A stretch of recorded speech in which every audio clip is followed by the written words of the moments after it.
o acampamento. Mas, você quer que eu use outro microfone, Jonathan? Ou esse aqui tá legal? Só que, analisando com a mídia da nossa juventude, nós tivemos um recorde de visualização nos stories. Acredite se quiserem, mas os pais estavam doidos para saber o que estava acontecendo no nosso acampamento. A galera estava ruim de internet lá. Eu não liberei a senha do Wi-Fi para uma galera, tá? Porque senão a internet caía, as meninas da mídia não iam conseguir trabalhar. Mas aí a gente tentou fazer um vídeo para tentar resumir tudo que aconteceu no nosso acampamento. E eu vou pedir para o Yuri soltar esse vídeo.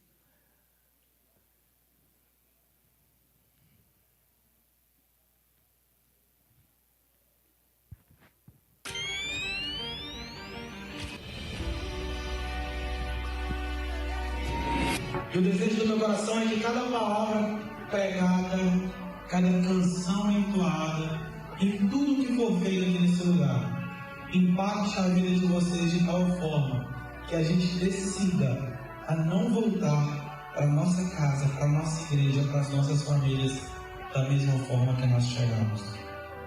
Eu acredito que isso é só um começo do que Deus vai fazer na amizade de vocês e na unidade no nosso meio.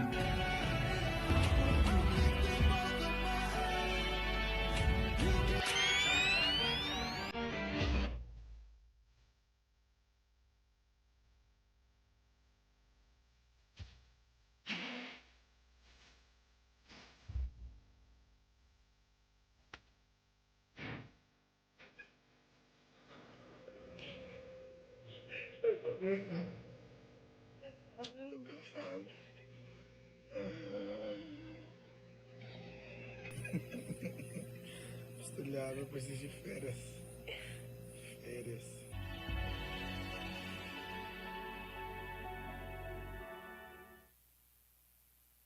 Aplaude aí, é vocês que estão...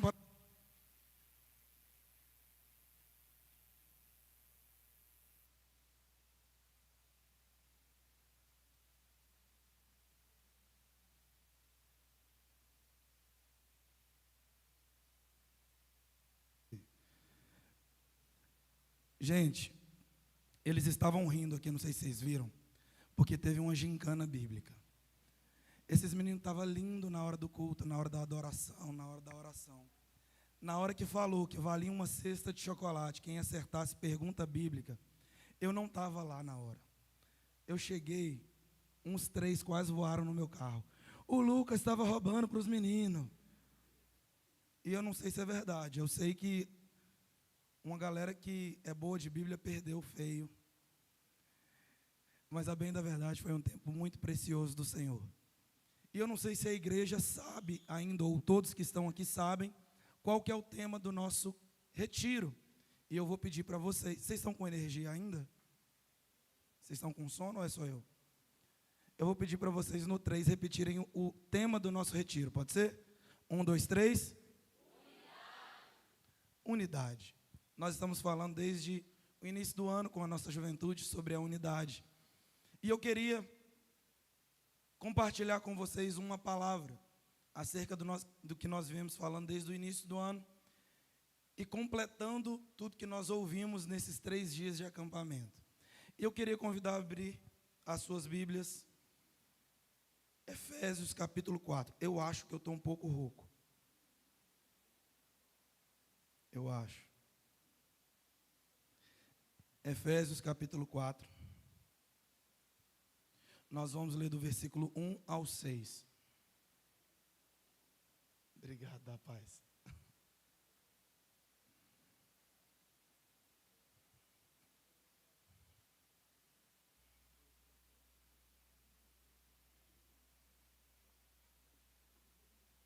Efésios capítulo 4, versículo 1 ao 6. Quantos encontraram, digam amém. Vou ler na versão ARA. Assim diz a palavra do Senhor.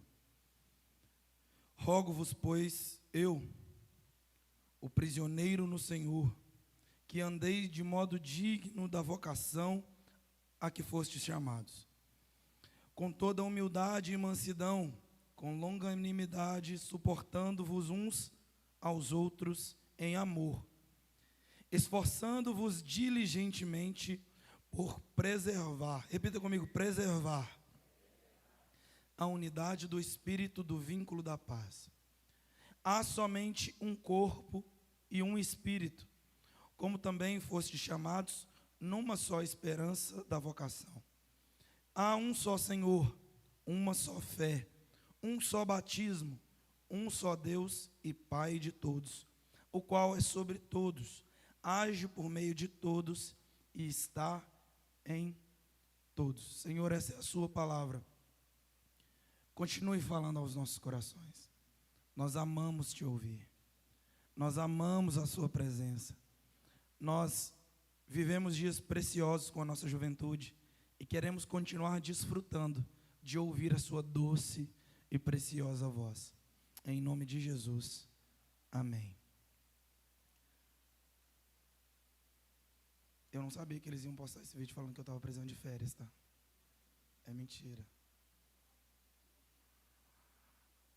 O apóstolo Paulo tem uma característica bem particular em suas cartas, em que ele repete em Efésios, também assim em Romanos, em que por alguns capítulos ele apresenta, Simone, a doutrina e depois ele vem mostrando a exortação da prática dessas doutrinas. Como nós estamos estudando Romanos, nós vemos isso até o capítulo 12, Paulo está aplicando e mostrando, expondo a doutrina. E a partir do capítulo 12, e é interessante que ele usa as mesmas palavras que ele usa aqui no capítulo 4 de Efésios, quando no capítulo 1, 2 e 3, ele está expondo a doutrina, e a partir do capítulo 4, ele começa a mostrar a exortação da prática. E ele usa o mesmo termo, rogo-vos, pois. Ele começa a mostrar aqui que existe algo que ele estava falando até aqui. E do capítulo 1 ao 3 de Efésios, Paulo falou sobre eleição, sobre graça, sobre salvação, sobre identidade em Cristo. E a partir de agora, Paulo começa a fazer exortações acerca da vivência dessas doutrinas.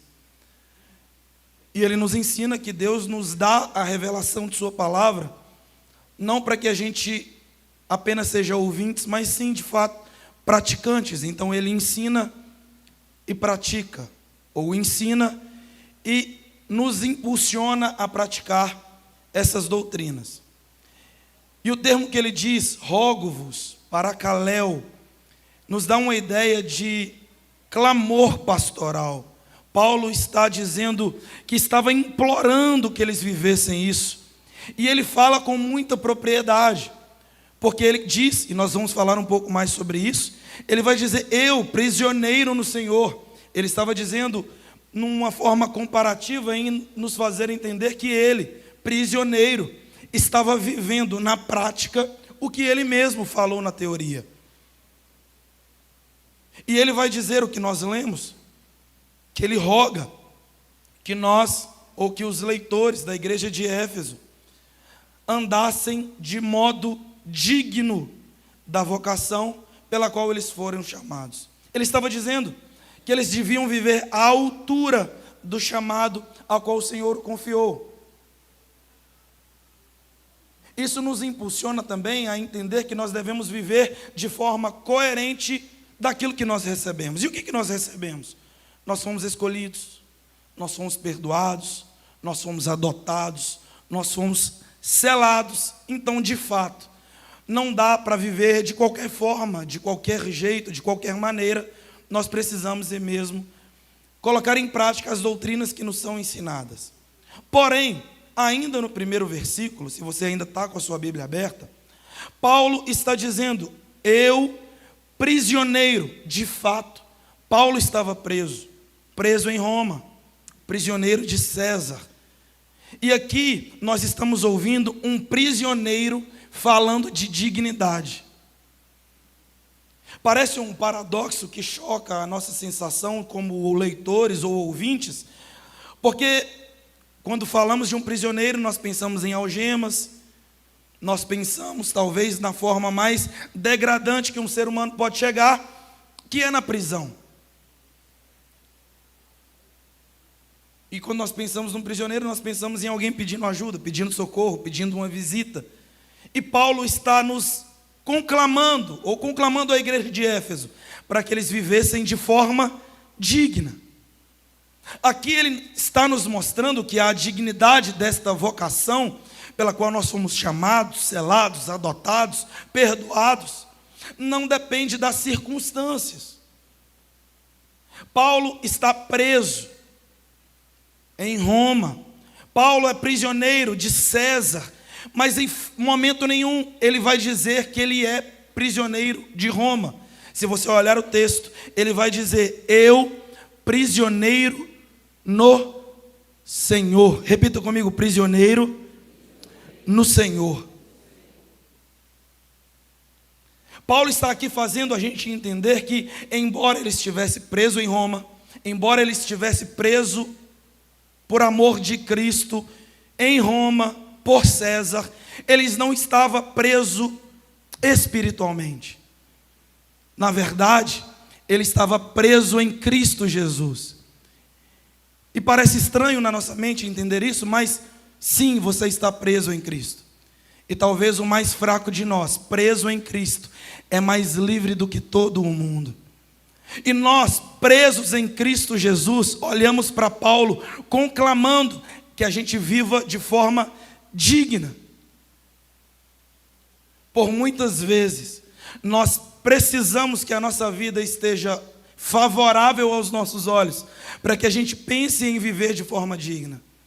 A gente pensa em estar onde a gente quer, conquistar o que a gente quer, para talvez viver com dignidade a vocação em que Ele nos confiou. Mas Paulo está nos mostrando que não existe circunstância favorável ou ruim que pode impedir alguém de que está preso em Cristo desempenhar as suas funções. Porque preso em Cristo Jesus, pode nos prender aqui na terra, podem nos colocar no calabouço, podem nos colocar na caverna, nada pode prender a alma, o espírito de que está preso em Cristo Jesus. E deixa eu te dar um recado. Na verdade, deixa eu te fazer uma pergunta. Quantos aqui são presos em Jesus Cristo? Então dá uma olhadinha para o seu irmão e fala assim: nem para desviar você presta.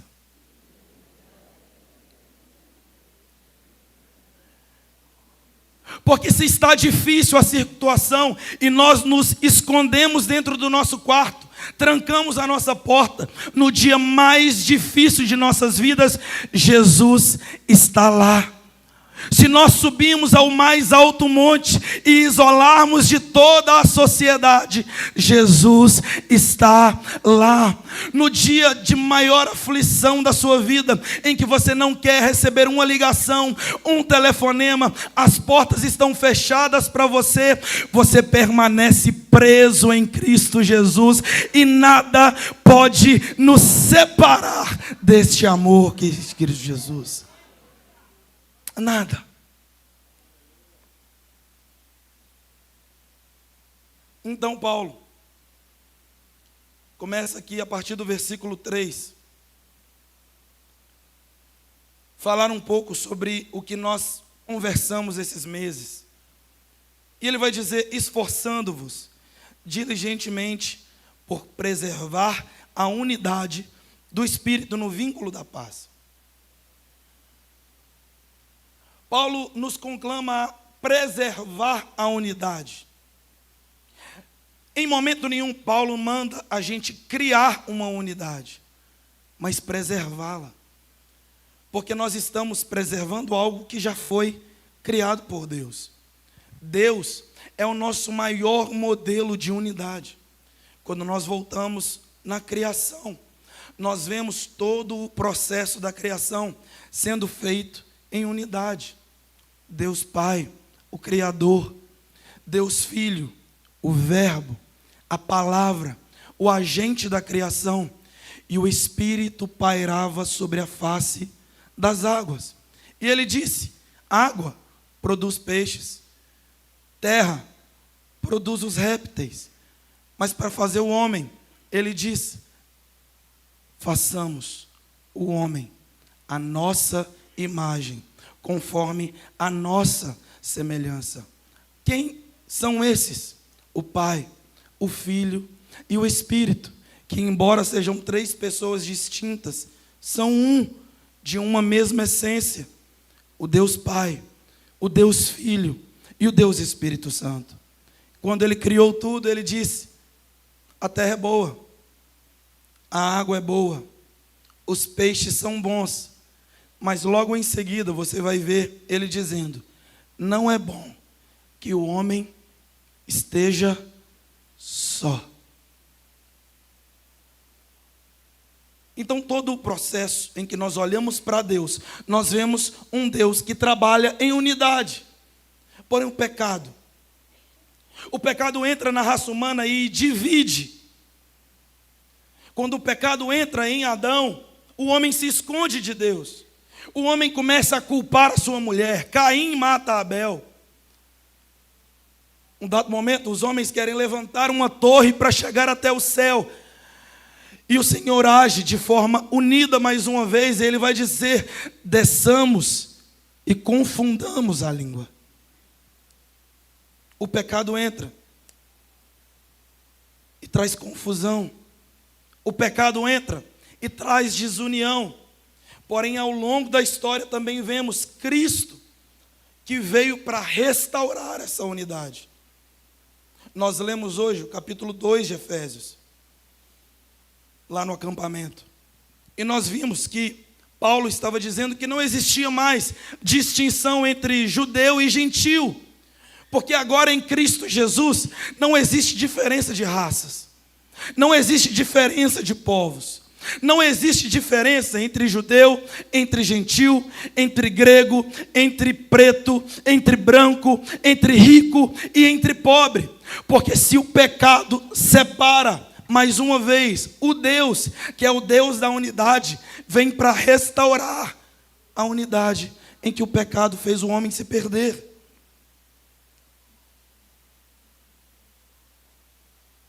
E aqui, o apóstolo Paulo começa a nos mostrar como que nós preservamos essa unidade. Se você voltar no versículo de número 2, você vai ver ele dizendo que com toda humildade, mansidão, longanimidade, suportando uns aos outros em amor. Nós estamos aprendendo aqui toda quinta-feira um livro intitulado por Como Amar Aqueles que Te Enlouquecem. O apóstolo Paulo já havia falado disso. Ele havia dito que para preservarmos essa unidade que Deus trouxe, o pecado separou e Cristo restaurou, precisávamos ser humildes, mansos, pacientes e suportar uns aos outros. E aqui o apóstolo Paulo começa a nos mostrar que de fato foi Deus que restaurou essa unidade em nosso meio. Eu queria que você mantivesse a sua Bíblia aberta, porque Paulo vai falar 7 vezes. Um só. Paulo vai falar sobre um só Espírito, um só corpo, uma só esperança, um só Senhor, uma só fé, um só batismo, um só Deus e Pai. Parece que todas as vezes que o número 7 aparece na Bíblia, parece que para nos chamar a atenção, e realmente nos chama porque toda esta unidade que Paulo nos apresenta é uma unidade que o Espírito Santo de Deus nos garante pelo vínculo da paz do Espírito. Então ele vai dizer, um só corpo. Romanos 12, 5, que nós também vimos no nosso acampamento, vai dizer, assim nós que somos muitos, somos um só corpo em Cristo. Você pode ter diferentes funções na igreja. Nós temos aqui irmãos de outras denominações. Nós temos membros aqui da 4ª igreja. E não significa que a 3ª é um corpo, a 4ª é um corpo, a 5ª é um corpo, os irmãos da Batista são um corpo. Não. Em Cristo nós somos um só corpo lavado, remido pelo sangue de Jesus. O noivo não vem buscar várias noivas, ele vem buscar uma noiva. E nós, como membros desse corpo, que é um só corpo, não somos membros inúteis. O próprio apóstolo Paulo vai dizer que cada membro tem a sua função. Não queira a mão ser o pé, não queira a orelha ser os olhos, porque cada um tem a sua determinada função. E é muito importante salientar de que, principalmente nesse tempo, em que nós vemos um movimento chamado de desigrejados, de pessoas dizerem que conseguem viver separadas do corpo. Um membro desconectado do corpo apodrece, morre, fede, se perde, porém o corpo continua vivo. Só existe uma parte desse corpo que, quando arrancada, ela não funciona mais, que é a cabeça. E o próprio apóstolo Paulo vai dizer que Cristo é a cabeça da igreja. Quero que você entenda nessa noite que nós, como membros deste corpo, somos membros úteis. Cada um tem um dom estabelecido pelo Espírito que nos chamou, que distribui o dom pela sua igreja, e nós de fato somos um só corpo. E o apóstolo Paulo também vai dizer que há um só Espírito. João 14,16 vai dizer: o Espírito habita em vós. Não é um Espírito para cada um, é o mesmo Espírito em todos nós.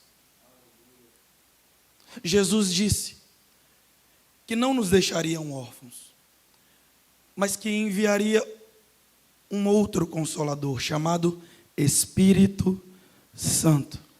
E este mesmo Espírito, que quando me encontra na minha casa, com a porta fechada, num dia de desespero e lágrimas, me consola no mesmo dia, na mesma hora, no mesmo momento, está na sua casa também te consolando. O mesmo Espírito que desceu em Atos capítulo de número 2, fazendo o contraponto do que aconteceu na Torre de Babel, quando os homens pecam, a língua se divide e ninguém mais se entende, mas quando o Espírito desce, todos entendem das maravilhas de Deus conforme a sua língua.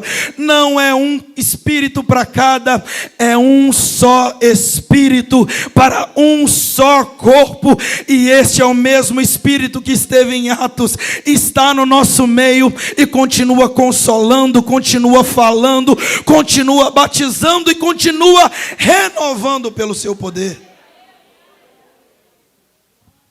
Um só Espírito. Paulo também vai dizer que há uma só esperança. Repita comigo: uma só esperança.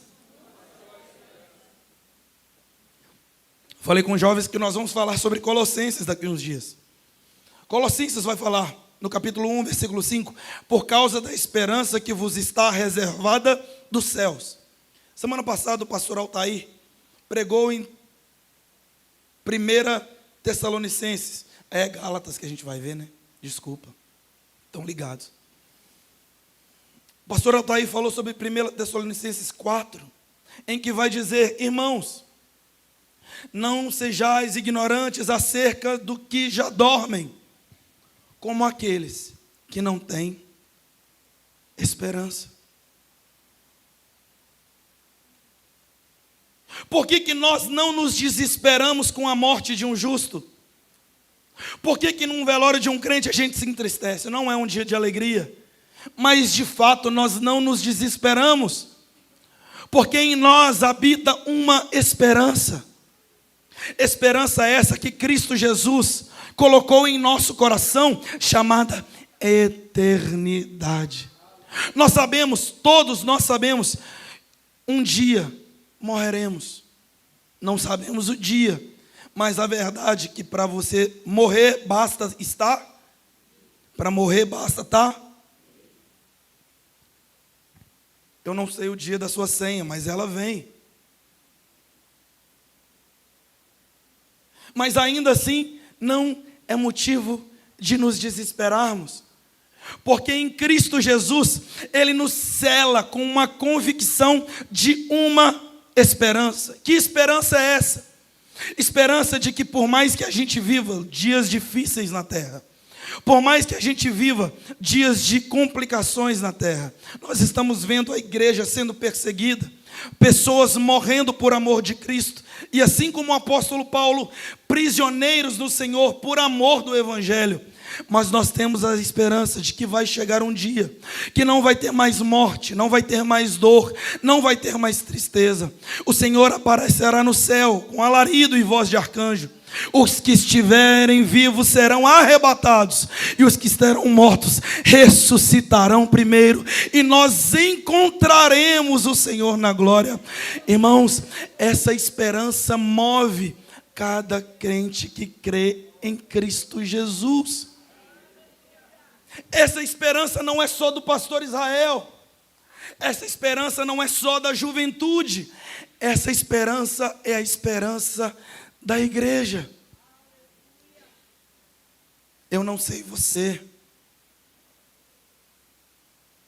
mas eu aguardo muito um dia que eu verei a face do meu amado. Eu verei a face do meu mestre, tocarei em seus pés, cantarei num grande coral com os anjos e com a igreja, que é um só corpo, em santidade ao Senhor. Uma só esperança. E o apóstolo Paulo continua dizendo que há um só Senhor. E aqui ele está falando do nosso Senhor Jesus Cristo. Em Atos capítulo 4, versículo 12, vai dizer que em nenhum outro há salvação. Nós entendemos que Jesus é de fato o Kyrios, o Senhor de nossas vidas. Não existe outro ser que senta no trono. Isso nos faz entender também o tamanho da nossa estatura.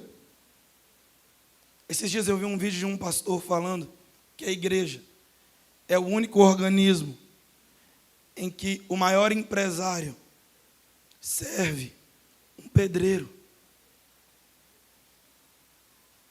um empresário diácono está servindo algum obreiro a ceia do Senhor. Porque aqui não existe diferenças de estaturas. Eu, sendo pastor, não sou maior ou melhor do que aquele que zela da igreja e que cuida do banheiro da igreja. Embora a gente pense por muitas vezes, tem gente que tem ciúme de microfone, tem gente que tem vontade demais de estar aqui, mas a bem da verdade, todos nós temos uma função no corpo, e a função de eu estar aqui não me faz maior do que aquele que está trabalhando nos bastidores e que ninguém está vendo.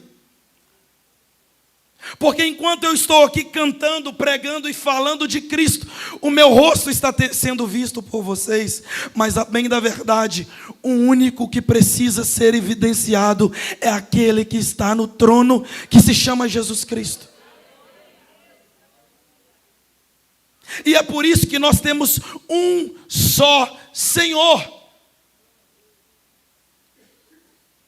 Quando nós entendemos o nosso tamanho diante de Jesus,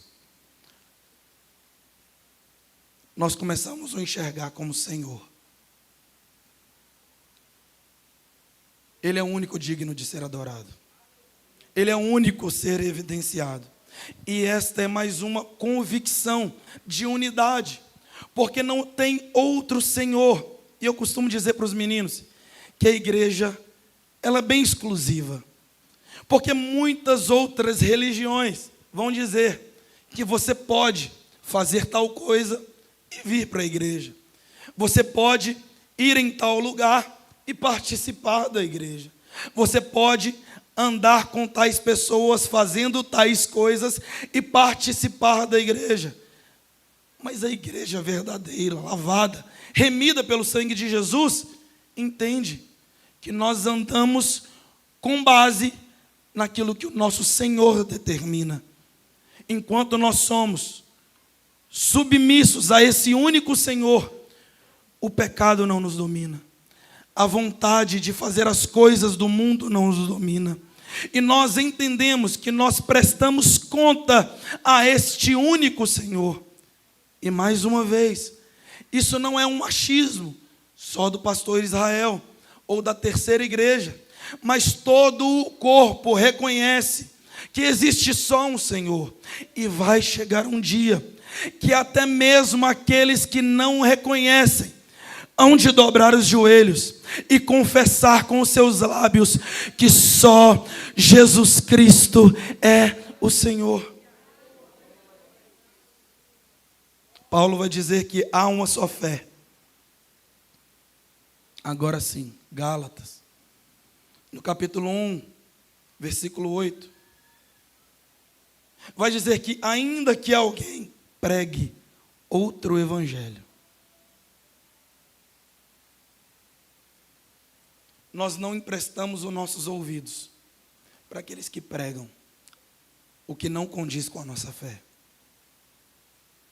É por isso que quando chega alguém que prega aquilo que não acreditamos, segundo a palavra de Deus, choca os nossos ouvidos.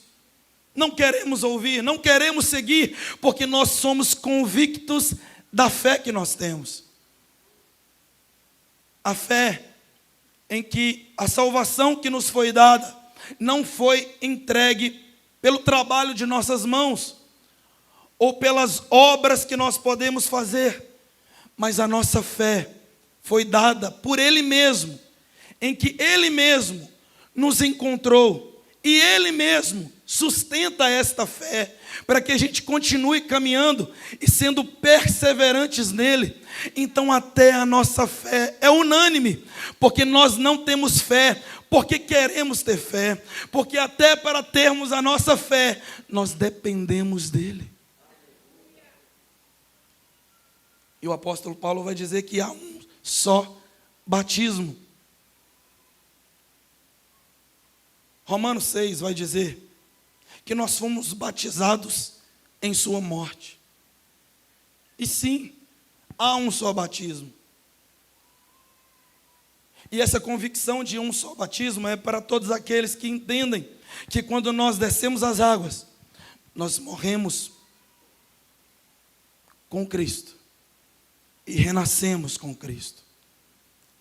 E assim viramos uma nova criatura em Cristo.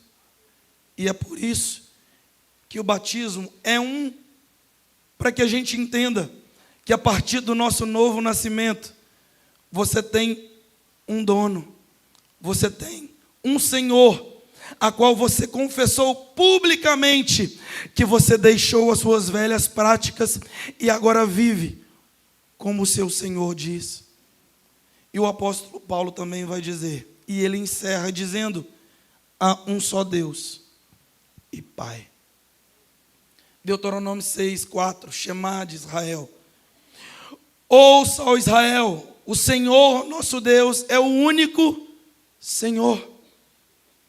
Malaquias 2:10 vai dizer: não temos todos um mesmo Pai? E Jesus, onde nós ouvimos no acampamento, no capítulo 17, vai dizer: para que todos sejam um. Paulo vem dizendo que há um só Espírito, há um só Cristo e há um só Deus. E aqui nós vemos mais uma vez a beleza da unidade de Deus, em que nós vimos no início, em que o Pai, o Filho e o Espírito estavam na criação. Agora que somos novas criaturas, ainda o Pai, o Filho e o Espírito continuam trabalhando nesta unidade, em que a função da igreja é preservá-la. Hoje, pela manhã, nós falamos com nossos jovens sobre o capítulo 2, no versículo 19 de Efésios, que vai dizer que nós, como igreja, somos a família de Deus. E nós falamos uma frase que nós repetimos lá, que é família não abandona. Vocês estão com sono. Família não abandona. Nós estamos aprendendo que, se precisamos ser como a beleza da Trindade e a unidade de Deus, e preservar essa unidade em nós, precisamos começar a enxergar os nossos irmãos como família.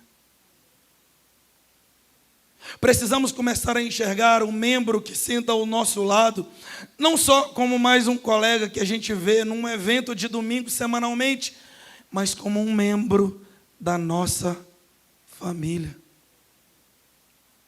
Se há um só corpo, se há uma só igreja, se há um só Espírito, se há uma só esperança, nós precisamos começar a entender que a unidade não é um assunto que se deixa de lado, mas que a gente começa a chorar com os que choram, a se alegrar com os que se alegram.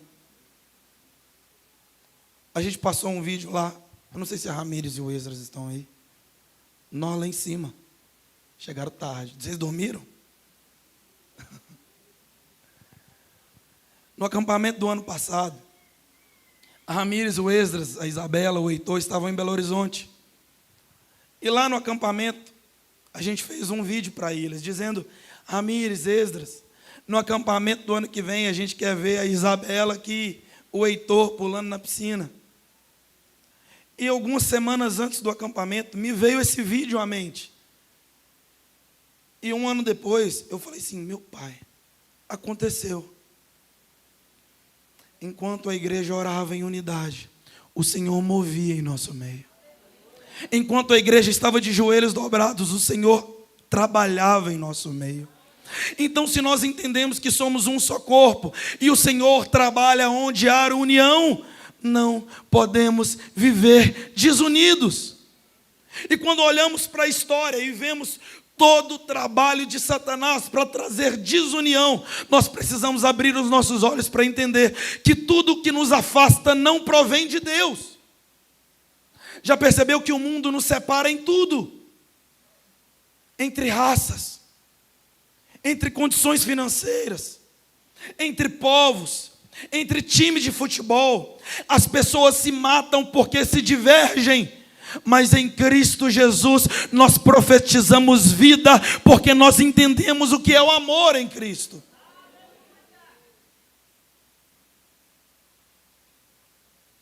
E nós ouvimos muitas coisas a respeito de família. Eu não sei se todos têm a noção da importância que é a união de dentro da sua casa. Não precisa me responder. Mas qual foi a última vez que num almoço de semana, vocês e sua família se assentaram na mesa e comeram juntos? Qual foi a última vez em que vocês chegaram em casa, largaram o celular, se assentaram todos e compartilharam como foi o dia? E a gente coloca desculpa na correria do dia. Não, a gente acorda, a gente vai trabalhar, e que chega, tem que cuidar do menino, tem que lavar roupa, e tem que ir para a igreja, e quando a gente chega, passou tudo e acabou o dia. Mas quando a gente vai ver, eu não sei se você sabe, mas no Instagram, confessa quantas horas que a gente fica mexendo nele. E a gente se assusta, a gente está o dia inteiro mexendo no TikTok. E pai, me ouça. O seu filho às vezes está com dificuldade de falar alguma coisa. E na primeira oportunidade que ele tem de falar, ele não te acha. Porque o celular te achou primeiro. Filho, às vezes o seu pai também quer conversar com você. E às vezes ele não te acha. Porque o dorama te pegou primeiro. Vocês estão rindo?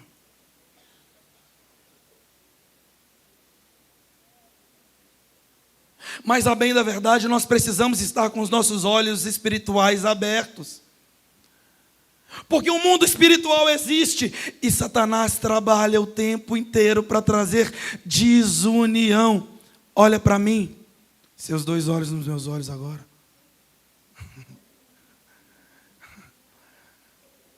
Eu estou aprendendo. nós aprendemos que o pecado nos separa de Deus. Mas no Novo Testamento nós vemos que não simplesmente nos separa. O pecado nos tornou inimigos de Deus.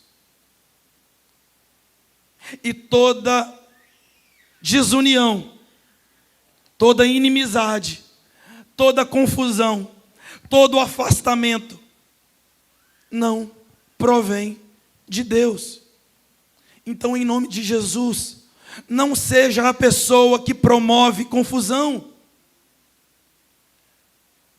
Se você está sentado numa roda e nessa roda tem fofoca, sai de lá. Se você está sentado no meio de alguns irmãos que estão falando mal de outro irmão, sai de lá.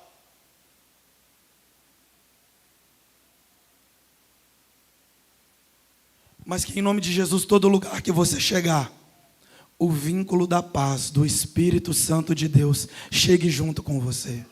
Que nós não sejamos conhecidos por aquelas pessoas que chegam e mudam o ambiente. Já percebeu? Que tem pessoa que chega no nosso meio e a gente fala, misericórdia. O clima fica até pesado. Você não precisa falar quem, mas eu sei que você pensou em alguém aí. Mas que em nome de Jesus você seja a pessoa que está tão cheia do Espírito Santo que as pessoas querem estar perto de você. Que as pessoas sintam Deus na sua vida, que sintam Deus na sua casa, que sintam Deus no seu trabalho, na sua empresa, porque nós estamos unidos em Cristo. E quem está em Cristo é promovedor da paz.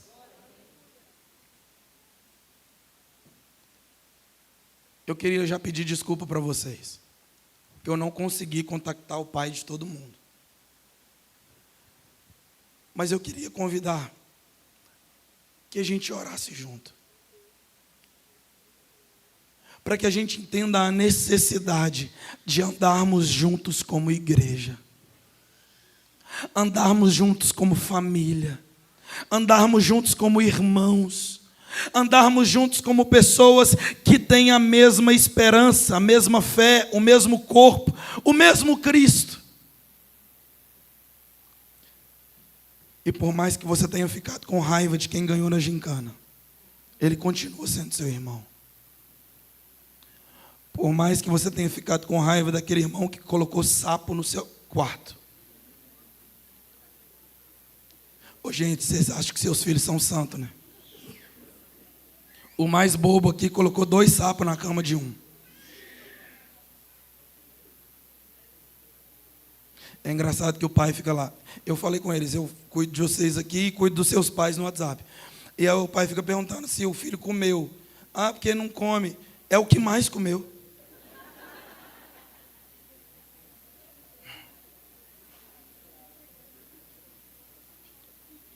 E embora nós tenhamos as nossas diferenças, a gente continua sendo um só corpo, amém? Vamos ficar de pé.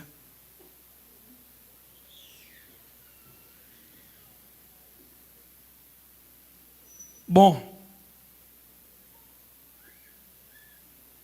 a gente não tem muito espaço aqui. Mas no congresso deu certo, então hoje tem que dar também. Eu queria você, pai que está aqui presente, mãe que está aqui presente, de alguns dos nossos jovens. Você que é tio, primo, prima, representante legal, avô, avó. Eu queria que você saísse do seu lugar e achasse o seu jovem aqui. Se vocês quiserem espalhar aqui na frente, vai ficar mais fácil. Vem, sai daí. E agora olha para cá, principalmente os intercessores que foram lá orar conosco. Vão ter alguns jovens que vão ficar sozinhos aqui. Eu queria que você saísse do seu lugar e achasse algum jovem que está sem o pai, que está sem a mãe, que está sem o tio, que está sem o avô ou a avó. Vamos, sai do seu lugar aí.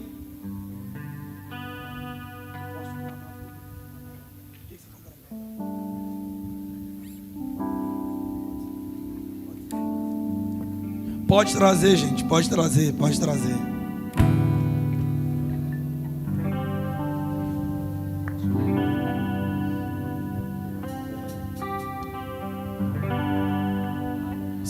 se espreme. Gente, espalha para cá, senão não vai caber. Espalha para cá, fica entre os bancos aí, se achem.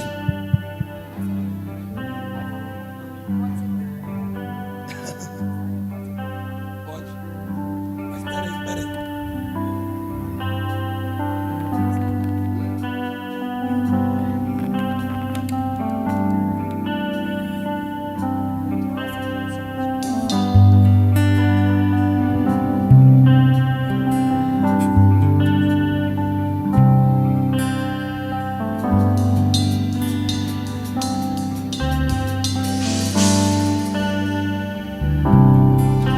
Alguém busca o João Pedro ali para mim, no nome de Jesus, que a Joécia não veio e ele está perdido sem ela.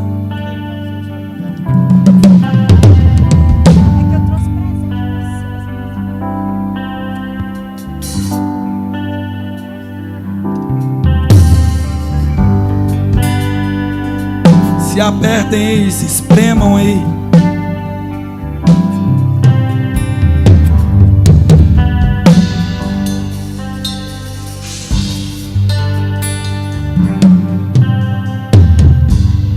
Olha para cá.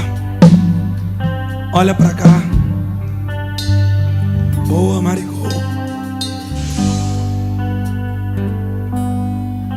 Olha para mim só um minuto. Vocês já se encontraram aí? Quem não se encontrou, se encontre. Bem baixinho, gente, que eu não estou aguentando mais nada, uma voz. Olha para cá, olha para cá. Daqui a pouco vocês conversam aí. O culto já está acabando.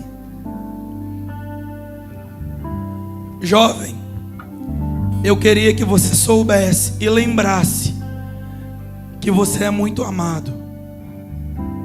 Amado não só por Deus, amado não só por Cristo, amado não só pelo Espírito Santo de Deus, mas amado pela sua família. Pai, mãe, avô, avó, tio, intercessores que estão adotando pessoas aqui que estão sem os pais, vocês também precisam lembrar que são amados por esses jovens. Olha para cá. O nosso story do Instagram bombou esse final de semana. E não foi de jovens de outra igreja e nem dos nossos. Foram dos senhores e das senhoras. Sabe por quê? Porque esse jovem fez falta lá na sua casa. Essa jovem fez falta lá na sua casa.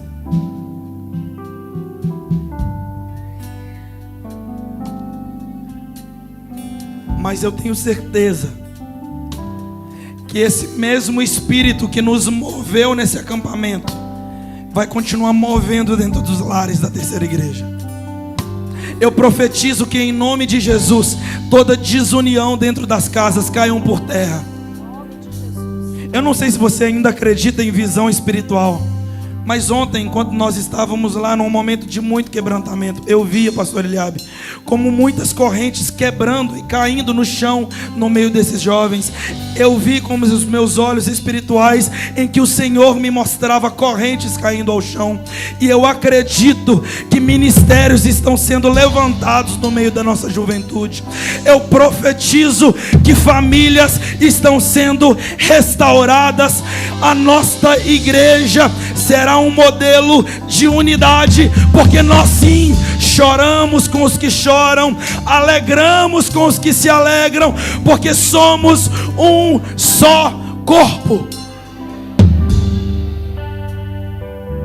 E este mesmo Espírito, Daniel, que nos moveu lá, é o Espírito de quebrantamento que nos move hoje aqui também. E eu combinei com os jovens, bem baixinho, eu combinei com os jovens lá, que não seriam vocês pais que orariam por eles, mas eles vão orar por vocês hoje. Esses jovens voltaram cheios do fogo desse retiro. E esse mesmo Espírito que fez eles orarem pelos amigos, oração, vai fazer eles orarem por vocês também. Jovens, comecem a orar pela vida dos seus pais, pela vida das suas mães, dos seus avós, em nome de Jesus. Em nome de Jesus.